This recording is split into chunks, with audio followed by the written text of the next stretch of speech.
Selamat berjumpa kembali dalam layanan audio Sahabat Seperjalanan. Hari ini adalah hari Senin 4 Agustus 2025. Tema renungan saat teduh kita dengan judul Mandul namun melahirkan. Firman Tuhan terdapat dalam Galatia 4 ayat 27 sampai 28. Karena ada tertulis, bersukacitalah hai si mandul yang tidak pernah melahirkan, bergembira dan bersorak-sorailah hai engkau yang tidak pernah menderita sakit bersalin. Sebab yang ditinggalkan suaminya akan mempunyai lebih banyak anak daripada yang bersuami. Dan kamu saudara-saudara, kamu sama seperti Ishak adalah anak-anak janji. Mari kita berdoa.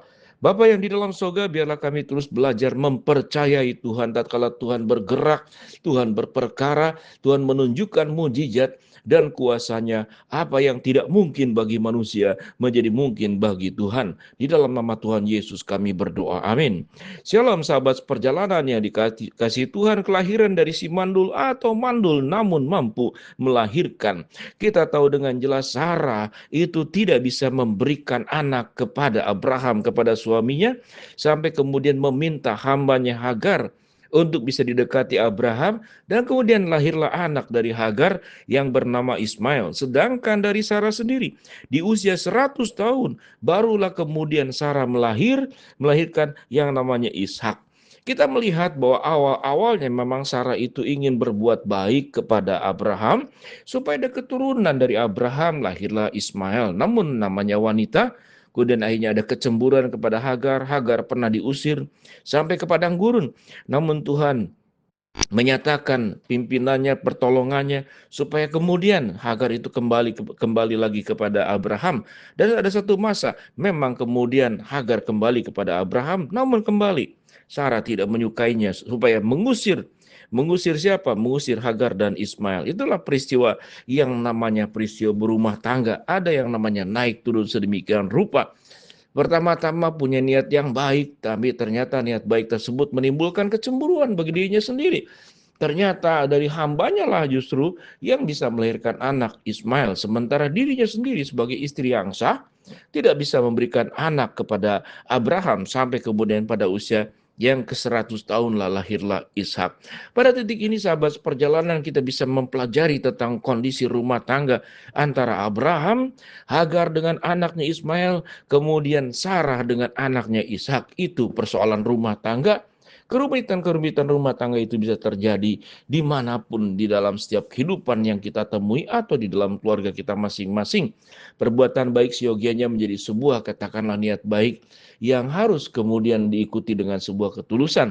Ini adalah perkara yang bisa pro dan kontra. Apakah boleh kemudian Abraham itu punya istri dua sampai kemudian Sarah memberikan katakanlah Hagar? Saya mempercayai firman Tuhan itu tidak memberikan katakanlah izin sedemikian rupa. Namun itulah kisah yang ada terjadi di masa lalu. Dan dua-duanya memang kalau sudah terlahir anak tidak punya salah, anak itu tidak boleh menanggung kesalahan orang tua, karena setiap orang itu harus bertanggung jawab untuk dosanya masing-masing. Namun apa yang kita lihat pada bagian ini? Siogianya kita belajar dari Sarah. Sarah siogianya perlu bersabar dan memang tidak perlu memberikan katakanlah Hagar hambanya untuk kemudian menjadi sebuah hubungan fisik dengan Abraham. Kesabaran itulah kemudian yang kurang dimiliki oleh siapa? Kurang dimiliki oleh Sarah. Tapi pada akhirnya Tuhan tetap menepati janjinya bahwa dari Abraham akan lahirlah keturunan, yang kemudian dari garis keturunan itulah kita bertemu dengan bagaimana Yesus pun terlahir dari sana, Daud pun ada di sana, Isai pun ada di sana. Sampai kita mendapatkan sang juru selamat dari keturunan Abraham, Ishak, dan Yakub. Pada titik ini sahabat seperjalanan, apa yang firman Tuhan katakan?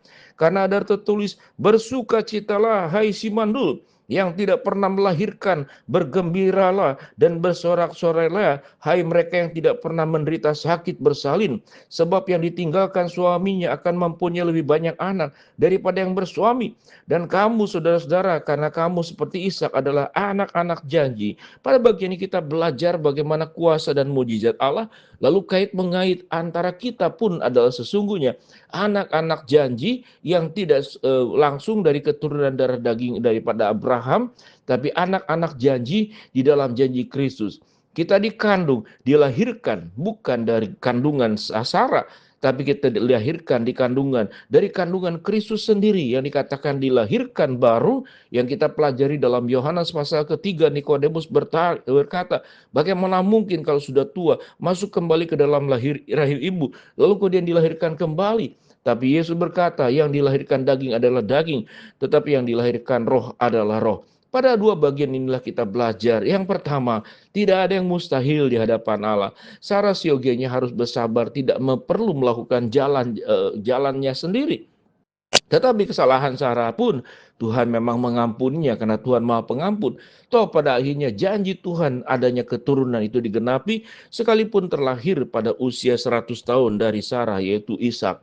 Sahabat seperjalanan, kita mungkin punya pengalaman yang sama. Kita tidak sabar menunggu, kita tidak sabar meminta waktunya Tuhan. Kita memaksakan waktunya kita memaksakan caranya kita. Sehingga tindakan memang Sarah kemudian memberikan Hagar itu kemudian hambanya kepada Abraham siogianya adalah tindakan yang melanggar firman Allah.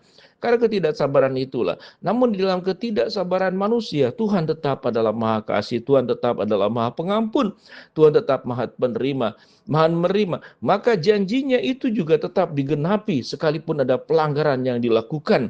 Karena memang di dalam rencananya Allah akan terlahir sang juru selamat dari keturunan Abraham, Ishak dan Yakub, yang kemudian itu menjadi berkat buat kita semua, dan kita pun menjadi keturunan Abraham, keturunan Ishak, keturunan Yakub dari secara rohani, di mana Kristuslah yang sesungguhnya yang mengandung kita di dalam roh, yang melahirbarukan kita di dalam roh, dan biarlah segala kemuliaan kita hanya kembalikan kepada Tuhan. Pada titik ini sahabat seperjalanan, biarlah pada saat kita di masa-masa putus asa, di masa-masa sulit, di masa-masa seakan-akan pertolongan Tuhan itu tidak datang-datang, kita nunggu 5 tahun, kemudian 10 tahun. Kita tahu dengan jelas bagaimana Sarah kalau kemudian menikahnya di usia yang lebih muda, 20 tahun atau 25 tahun. Sarah menunggu 75 tahun sampai kemudian janji keturunan itu diberikan kepada Sarah, yaitu kelahiran Ishak di dalam kehidupan rumah tangga Sarah dan Abraham. Sahabat seperjalanan, biar kita terus belajar kebenaran firman Allah dan mempercayai kita tetap beriman, tapi bukan dengan cara waktunya kita. Kita tetap beriman rancangan Tuhan yang terbaik. Kita boleh punya rancangan, kita boleh punya mimpi, kita punya banyak katakanlah program, tetapi bila rancangan kita, program kita, mimpi kita taruh di dalam Tuhan, supaya Tuhanlah yang menggenapi, Tuhanlah yang menyempurnakan segala sesuatunya. Sahabat seperjalanan yang dikasihi Tuhan, kalau yang mandul bisa melahirkan, apapun yang menurut kita tidak mungkin dan mustahil di hadapan Tuhan kalau sesuai dengan kehendaknya akan terjadi dan terwujud. Tuhan akan menolong kita, si mandul yang melahirkan. Mari kita berdoa. Bapa dalam surga, terima kasih buat kebenaran firman Allah yang kami pelajari. Hamba-Mu berdoa buat sahabat seperjalanan yang sakit, Tuhan jamah sembuhkan. Sahabat seperjalanan yang sedang menghadapi masalah, Tuhan bukakan jalan. Sahabat seperjalanan yang sedang berdoa mengharapkan sesuatu, Tuhan kabulkan sesuai dengan waktu rencana Tuhan yang terbaik. Di dalam nama Tuhan Yesus kami berdoa. Amin.